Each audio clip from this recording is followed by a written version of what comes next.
1960 का दौर था, 1962।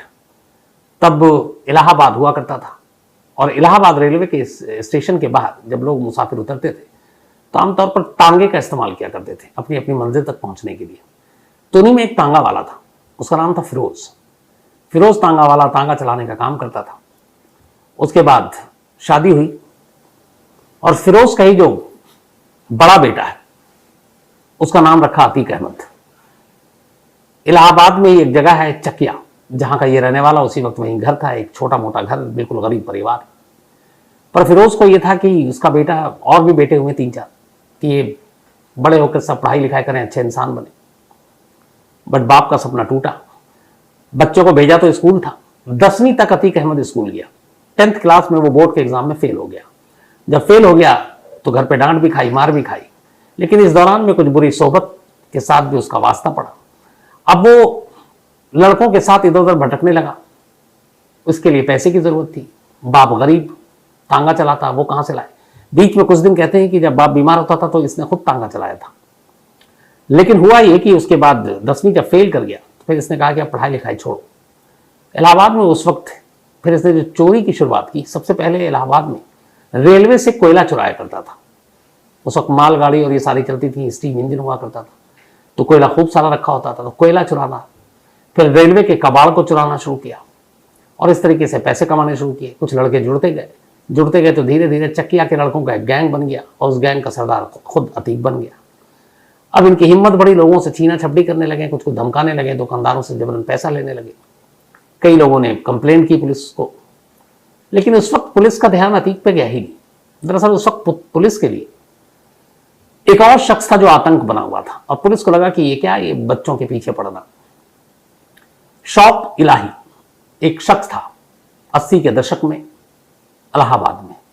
शौक इलाही उर्फ चांद बाबा, ये नाम था उसका, बिल्कुल पतला दुबला सा, सूखा सा। पुलिस के लिए उस वक्त चांद बाबा आतंक था। और ये भी अजीब बदनसीबी है कि इलाहाबाद में वक्त वक्त पर इस तरीके से गैंगस्टर और माफिया रहे जिन्होंने शहर को डराया दहलाया। तो 80 के दशक में जब अतीक अहमद अभी अपने मोहल्ले के बच्चों के साथ गैंग बना रहा था, उस वक्त इलाहाबाद पुलिस के लिए सरदर्द बना हुआ था शौक इलाही यानी कि चांद बाबा, एक बहुत ही बड़ा क्रिमिनल। वहां के जितने ठेके होते, सरकारी ठेके, रेलवे के, कोयले के, आपके खान के, वो सारा वो लोगों को डरा धमका कर लेता, लूटता, लोगों को किडनैप करता, उनसे पैसे वसूलता। बम बनाने में माहिर था। कहते हैं कि वो न सिर्फ खुद बम बनाता, बस खुद बम फेंकने में भी माहिर था। तो उसका एक नाम बमबाज भी हुआ करता था। जिस मोहल्ले में वो रहता था वो बिल्कुल फिल्मी सीन है कि वहां पे पुलिस जाने से डरती थी कि चांद बाबा के इलाके में नहीं जाएंगे, पुलिस वालों को पीट देता था। और ये दहशत इसलिए कायम हुई कि एक बार चांद बाबा का एक गुर्गा पुलिस के हत्थे चढ़ गया, वो उसको पकड़कर थाने ले गए। चांद बाबा को ये पता चला, चांद बाबा अपने गुर्गों के साथ गोली और बम लेकर थाने पहुंच गया। चारों तरफ से थाने को घेर लिया, बम फेंके और फिर अपने उस बंदे को छुड़ा कर ले गया। इसके बाद से पुलिस और डरने लगी। इस दौरान में अब पुलिस चांद बाबा के आतंक से बुरी तरह ग्रस्त, और इधर एक दूसरा आतंक तैयार हो रहा है, अतीक अहमद। अब अतीक अहमद धीरे धीरे और गुंडागर्दी करने लगा। सब कुछ ठीक था, लेकिन फिर 85 के आसपास एक मर्डर होता है इलाहाबाद में और उस मर्डर में 6-7 लड़कों के नाम आते हैं। पहली बार अतीक अहमद का नाम नामजद था उस मर्डर के केस में। अब अभी तक गुंडागर्दी, छीना छपटी, चोरी, ये छोटी छोटी चीजें थी जिसपे वो पकड़ा भी जाता, पुलिस छोड़ भी देती। लेकिन पहली बार 302 का मामला था, कत्ल का, और उसमें नामजद। अब पुलिस अतीक को ढूंढने लगी। तब अतीक अहमद को किसी ने मशवरा दिया कि चांद बाबा के पास जाओ, उससे पुलिस भी डरती है, वो तुम्हें बचाएगा। अतीक चांद बाबा के पास पहुंचा, उसने सब कुछ बताया। अब एक गैंगस्टर जो होता है वो अपने गैंग बढ़ाने के लिए ऐसे ही लोगों की तलाश करता है। उसने अतीक के सर पर हाथ रख दिया। अब चांद बाबा अतीक के लिए काम करने लगा। अब उसने देखा कि चांद बाबा की तो यहाँ पे जलवा ही जलवा है, पुलिस भी डरती है गली में आने से। अब वो चांद बाबा के साथ काम करने लगा। इत्तेफाक से उसी दौरान में चांद बाबा जो है वो नगर निगम यानी कि म्युनिसिपल कॉर्पोरेशन का चुनाव लड़ता है खड़ा होकर और जीत जाता है। जब वो जीतता है तो फिर देखता है कि पुलिस वाले भी उसके आगे पीछे हैं, पार्षद बन गया। तब अतीक अहमद के दिमाग में पहली बार आता है कि नेता बनना चाहिए, इससे ताकत होती है, पुलिस भी साथ रहती है। उसने उसी दिन चांद बाबा से कहा कि बॉस, मुझे भी पॉलिटिक्स में जाना है, मुझे भी चुनाव लड़ना है। उम्र छोटी थी, चांद बाबा का कद बड़ा था। चांद बाबा ने उसको झिड़क दिया और कहा कि तू नेता बनेगा, तू मेरी बराबरी करेगा, जो होता है। कहते हैं कि जो पुराने लोग हैं कहते हैं कि इस एक लाइन को सुनकर उसी दिन अतीक ने तय कर लिया कि वो चांद बाबा से अलग हो जाएगा और वो खुद नेता बनेगा, खुद अपना गैंग चलाएगा और उससे भी बड़ा गुंडा बनेगा। अब चांद बाबा से वो अलग हो गया।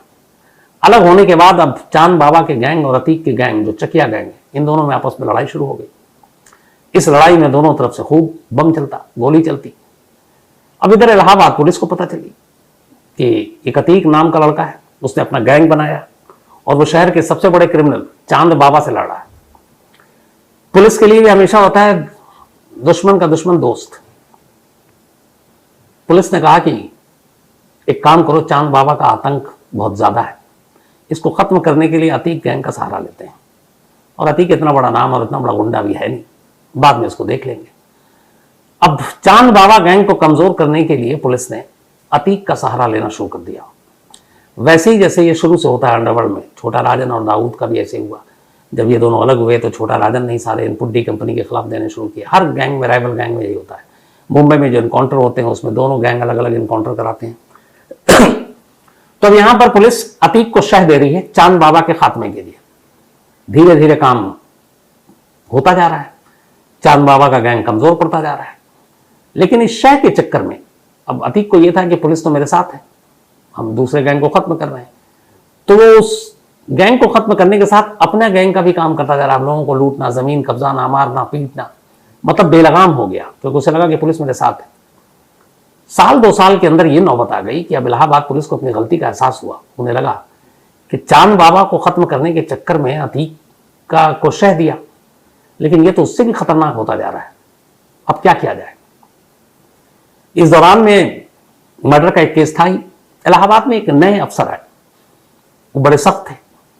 जब वो आए तो उन्होंने कहा कि ये क्या केस है? एक ऐसा लड़का जो अब तक कुछ नहीं था, उसका इतना बड़ा नाम क्यों होता जा रहा है? अब उस अफसर ने पूरी फाइल खंगालनी शुरू की तो देखा कि पुलिस ने यहाँ की चांद बाबा को कमजोर करने के लिए एक दूसरे गुंडे का सहारा लिया। उस नेक और ईमानदार पुलिस अफसर को यह बहुत बुरा लगा। उसने अपनी टीम लगाई और एक रोज अतीक अहमद को उठा लिया। अतीक अहमद को उठाने के बाद अभी कागजी कार्रवाई नहीं हुई थी, FIR दर्ज नहीं हुआ था, और उसको ले जाकर पूछताछ हो रही थी किसी गुप्त जगह पर। इस दौरान अतीक के उठाने की खबर शहर में फैल गई। अतीक के घर वालों को लगा कि पुलिस ने काम कर दिया। लेकिन तब उस जमाने में एक सांसद हुआ करते थे इलाहाबाद में, एक मेंबर ऑफ पार्लियामेंट। तो इस गुंडई के दौर में आपको पता है वो दौर था कि जब जितने भी गुंडे होते थे ताकतवर, नेताओं का उनको संरक्षण मिलता था। नेता उनको अपने वोट के लिए, अपने काम के लिए इस्तेमाल किया करते थे।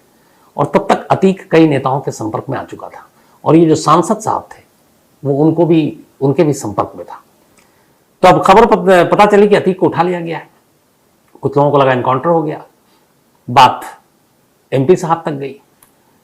उस वक्त यूपी में कांग्रेस की सरकार थी और वीर बहादुर सिंह मुख्यमंत्री थे, और दिल्ली में भी कांग्रेस की सरकार थी, राजीव गांधी प्रधानमंत्री थे। तो उस इलाहाबाद के सांसद ने सीधे दिल्ली फोन किया, राजीव गांधी से बात की, और फिर PMO से लखनऊ फोन आया और लखनऊ से इलाहाबाद फोन आया।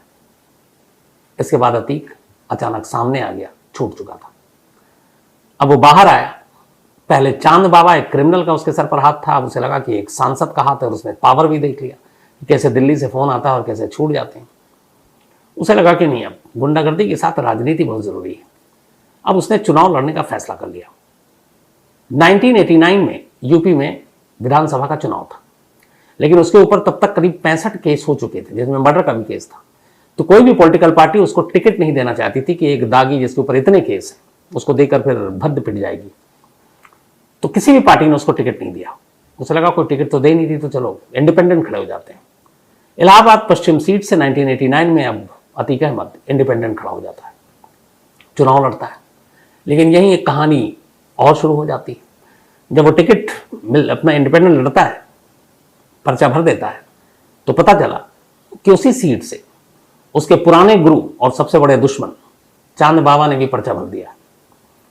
अब इलाहाबाद पश्चिमी सीट से चुनाव है। जो बाकी उम्मीदवार हैं उनका पता है कि उनमें से कोई नहीं जीतेगा, तो टक्कर है अब 2 गुंडों के बीच में, और इनमें से कौन बड़ा गुंडा है ये तय होना है। जो चुनाव जीता इसका मतलब वो सबसे बड़ा गुंडा। पुलिस को, बाकी लोगों को भी लगा कि इस चुनाव में बड़ा खून खराबा होगा, बड़ी भारी फोर्स के बीच में पोलिंग हुई, फिर भी गैंग वॉर हुआ। अब चुनाव होने के बाद उस वक्त ज़माने में आपको याद है 3-3, 4-4 दिन में रिजल्ट आया करते थे, क्योंकि बैलेट पेपर होता नहीं था, बॉक्सेस आते थे, और तब दूरदर्शन पे पूरी पूरी रात फिल्में चलती थी बीच में। वो अच्छा दौर था, तो मनोरंजन भी होता था। तो उस दौर में भी चुनाव हो गया, अब रिजल्ट आना है, उसके बीच में 4-5 दिन का गैप है। 2 दिन रह गए थे अब रिजल्ट आने में, 2 दिन बाद रिजल्ट आना था। इत्तेफाक से इलाहाबाद के रोशन बाग एक चौराहा है, 2 दिन ठीक पहले शाम के वक्त अतीक अहमद अपने चकिया के गुर्गों के साथ जा रहा है। चुनावी कैंपेन खत्म हो चुका है।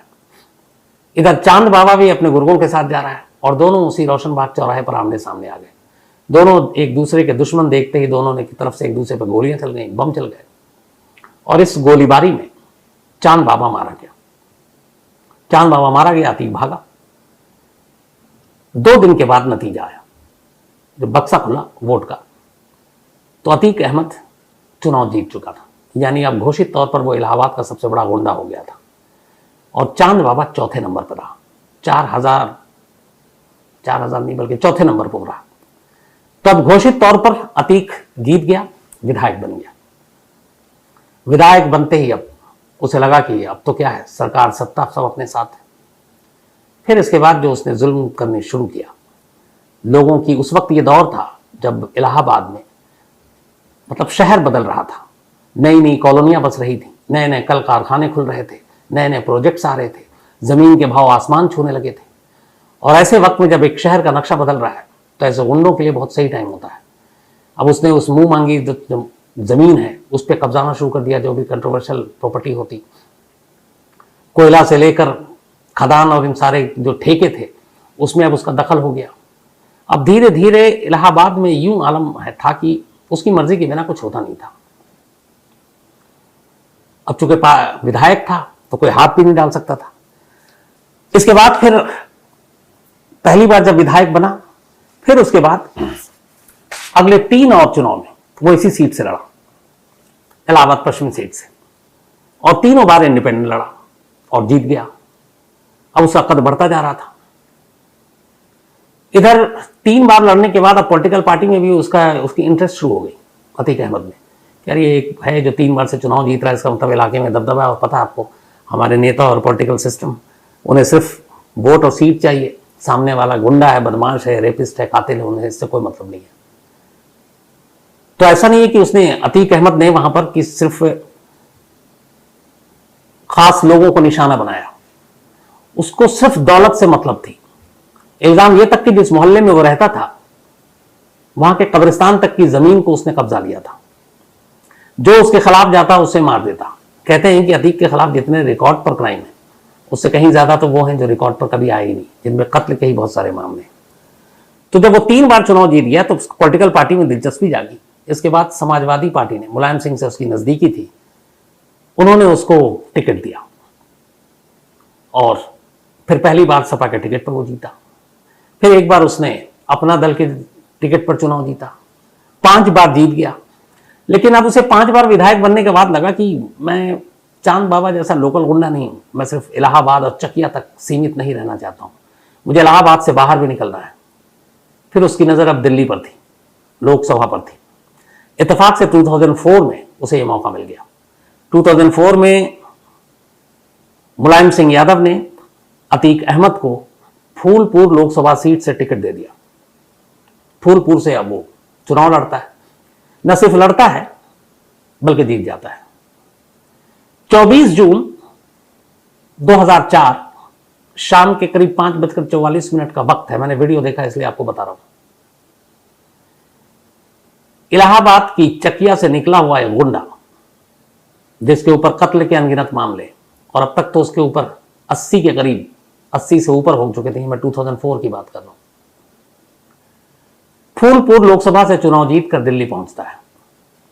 24 जून 2004 को शाम 5:44 पर लोकसभा में खड़े होकर एक सांसद के तौर पर शपथ लेता है। शपथ कि देश के संविधान की रक्षा करेंगे।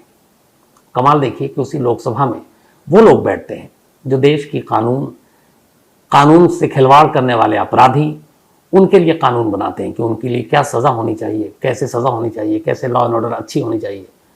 और एक खुद क्रिमिनल 80 संगीन से संगीन धाराओं में जुर्म का पूरा अपने सर पर लिए, वो उसी लोकसभा की दहलीज को पार कर अंदर बैठता है और एक गुंडा सा एक माननीय सांसद होता है और शपथ लेता है। तो यह है अजीब सा मजाक की बात लगती है। मजाक तो इससे और भी आगे एक, इसने खुद न मालूम कितनी बार बम फेंके। अतीक अहमद के बारे में कहा जाता बम बनाए। 2008 में जब ये सांसद था, चौथा साल था, तब ये जेल में था क्योंकि कुछ बहुत सारे मामले थे, तो ये जेल में था एक सांसद होते हुए भी। और जेल में इसलिए था कि उस वक्त राजूपाल मर्डर केस हुआ जिसकी आपको कहानी सुना चुका हूं। तो ये भागा हुआ था जब सांसद था, फिर इसको दिल्ली से गिरफ्तार किया गया, दिल्ली से यूपी पुलिस के हवाले किया गया, उसके बाद ये जेल में बंद है और अभी भी ये एमपी है। 2008 में दिल्ली में एक हलचल हुई। दिल्ली में ये हुआ कि न्यूक्लियर डील पर एक साइन होनी थी शायद अमेरिका के साथ। उसको लेके जो अपोजिशन विपक्षी पार्टियां बहुत उस पर ऑब्जेक्शन उठा रही थी, मामला बड़ा तूल पकड़ रहा था। तो दिल्ली में ये हुआ, लोकसभा में सरगर्मी चल रही है, फिर हुआ कि वोटिंग होगी कि न्यूक्लियर डील हो या ना हो। अब उस वोटिंग के लिए एक एक वोट बड़ा कीमती था और उस वक्त अतीक अहमद समाजवादी पार्टी का सांसद था लेकिन जेल में। कांग्रेस ने मुलायम सिंह से मदद मांगी। मुलायम सिंह ने अपने 12 शायद एमपी थे उस वक्त, कहा कि आप दिल्ली जाओ और कांग्रेस के फेवर में इस न्यूक्लियर डील पे साइन करो, मतलब वोट करो। अतीक को इसके लिए जमानत मिलती है, वो जेल से बाहर आता है और दिल्ली आता है। और उस वक्त का भी एक वीडियो है, जब वो जेल से बाहर आता है तो मीडिया उससे बात करती है। उस वीडियो को देख कर कमाल की हंसी आती है और मजाक भी, ये लगता है कि कैसा कैसा मजाक हो रहा हम लोगों के साथ। एक गुंडा जो खुद बम फेंक चुका, देसी बम, उससे उसका आगे का पता भी नहीं होगा, वो न्यूक्लियर डील पर और न्यूक्लियर बॉम्ब पर और न्यूक्लियर की चीजों पर बाइट दे रहा था, बात कर रहा था। सोचिए, जो देसी बम और ये सारी चीजें फेंकने वाला एक शख्स हमारे देश के लोकसभा में जा रहा है और अब न्यूक्लियर की बात कर रहा है। तो खैर वो बाकायदा आया दिल्ली, लेकिन उसने मुलायम सिंह की पार्टी में रहते हुए मुलायम सिंह के व्हिप जारी करने के बावजूद न्यूक्लियर डील के सपोर्ट में वोट नहीं किया, बल्कि अगेंस्ट में किया, यानी मुलायम सिंह के भी खिलाफ और कांग्रेस के भी खिलाफ। और इस वजह से मुलायम सिंह ने उसको पार्टी से निकाल दिया। वापस वो जेल पहुंच गया। जेल के बाद फिर 2012 में भी उसने चुनाव लड़ा, फिर हार गया। इसके बाद उसने जितने भी चुनाव लड़े वो सारे हार गया, कभी जीता नहीं। 2016 में दिसंबर का महीना था, एक इलाहाबाद में कॉलेज है, उस कॉलेज में एग्जाम का टाइम था। एक कॉलेज ने एक लड़के को सस्पेंड कर रखा था, उसके अटेंडेंस कम थे और कुछ और वजह से, तो उसको एग्जाम में बैठने के लिए नहीं दिया जा रहा था। तो उस बच्चे पे पाबंदी लगा दी गई। अब वो इत्तेफाक से अतीक अहमद का जानने वाला, अतीक अहमद अपने सारे दोस्तों जो गुर्गे हैं उन सबको लेकर कॉलेज पहुंच जाता है। करीब 60 लोग थे। कॉलेज में जाकर तोड़फोड़ करता है और हंगामा करता है। इत्तेफाक से इसके कुछ वीडियो बन गए, वायरल हो गया। इलाहाबाद हाईकोर्ट ने इसको नोटिस में ले लिया और इस हंगामे के ठीक 22 दिन के बाद 500 गाड़ियों का वो एक काफिला निकालता है, इलाहाबाद से कानपुर जाता है और खुद कम से कम 7-8 करोड़ की गाड़ी थी हमर, उसमें बैठकर जाता है। कहते हैं इस काफिले की वजह से पूरे इलाहाबाद से कानपुर तक जाम लग गया था। अब एक तरफ एक हंगामा, कत्ल का आरोपी, राजूपाल के मर्डर का अभी इल्जाम, जेल से बाहर निकलकर 500 गाड़ियों का काफिला, एक कॉलेज में तोड़फोड़, इसको लेकर हंगामा होता है। इलाहाबाद हाईकोर्ट में मामला जाता है। इलाहाबाद हाईकोर्ट फरवरी 2017 में फैसला देती है कि अतीक अहमद को फौरन राजूपाल मर्डर केस में गिरफ्तार किया जाए, इस तोड़फोड़ के कॉलेज में उसके खिलाफ कार्रवाई की जाए और उसकी जितनी भी जमानत पहले दी गई वो सारी जमानत खारिज कर दी जाए और उसे फौरन जेल भेजा जाए। इलाहाबाद हाईकोर्ट का हुक्म था। फरवरी 2017 में अतीक अहमद को गिरफ्तार कर लिया गया। गिरफ्तार करने के बाद उसे देवरिया जेल भेजा गया, फिर वहां कुछ रहा कुछ दिन, फिर उसको वापस इलाहाबाद नैनी जेल भेजा गया। लेकिन लगा कि इसका जेल के भी अंदर ठीक ठाक सब कुछ चल रहा है। फिर इसे 2019 में सुप्रीम कोर्ट के कहने पर अहमदाबाद की साबरमती जेल भेजा गया, जहां ये पिछले 4 साल से बंद था और पिछले 4 सालों में इसकी कहानी लगभग दम तोड़ चुकी थी। इसका कोई नाम नहीं था, कोई चर्चा नहीं था। 4 साल के बाद 24 फरवरी होता है, राजूपाल मर्डर केस के गवाह उमेश पाल का कत्ल होता है और फिर अतीक अहमद का नाम एक बार फिर जिंदा हो जाता है। इसके बाद वो यहां आता है। फिर 15 अप्रैल को जो होता है वो आप लोग वीडियो में भी देख चुके हैं। लेकिन आखिरी चीज इस कहानी की जो आपको बताना चाहूंगा वो ये कि 15 अप्रैल को अतीक और अशरफ तो जब 3 शूटर गोली मारते हैं और ये दोनों मर जाते हैं, इसके नेक्स्ट डे इन दोनों को इलाहाबाद के चकिया इलाके के करीब कसारी मसारी कब्रिस्तान है एक, वो वहां ले जाकर दफनाया जाता है, जहां उससे ठीक एक दिन पहले अतीक के बेटे असद को दफनाया गया था। अब ये आखिरी लाइन में क्यों कह रहा हूं, अतीक अहमद पर इल्जाम लगा था जब वो अपने हर तरफ जुल्म ही जुल्म कर रहा था कि उसने इस कब्रिस्तान की जमीन को भी कब्जाया। ये कब्रिस्तान की जमीन बड़ी थी और उसने इस कब्रिस्तान की जमीन को भी नहीं छोड़ा और उसने इस कब्रिस्तान की जमीन पर कब्जा किया। तो जीते जी उसने बहुत सारे जमीन पर कब्जा किए। बस यहां यह सोचिए कि अगर उसने पूरी कसारी मसारी कब्रिस्तान की जमीन को कब्जा कर लिया होता तो मरने के बाद शायद उसे 2 गज जमीन भी मयसर नहीं होती। उसी कब्रिस्तान में उसे जाना था और उसी कब्रिस्तान की जमीन को पूरी तरह से कब्जा कर चुका था। तो ये भी एक पहलू है कि जमीन की इतनी लालच और इतना कब्जा, और अगर ये पूरा ही कब्जा लेता तो क्या पता उसको दफन होने के लिए 2 गज जमीन ना मिलती।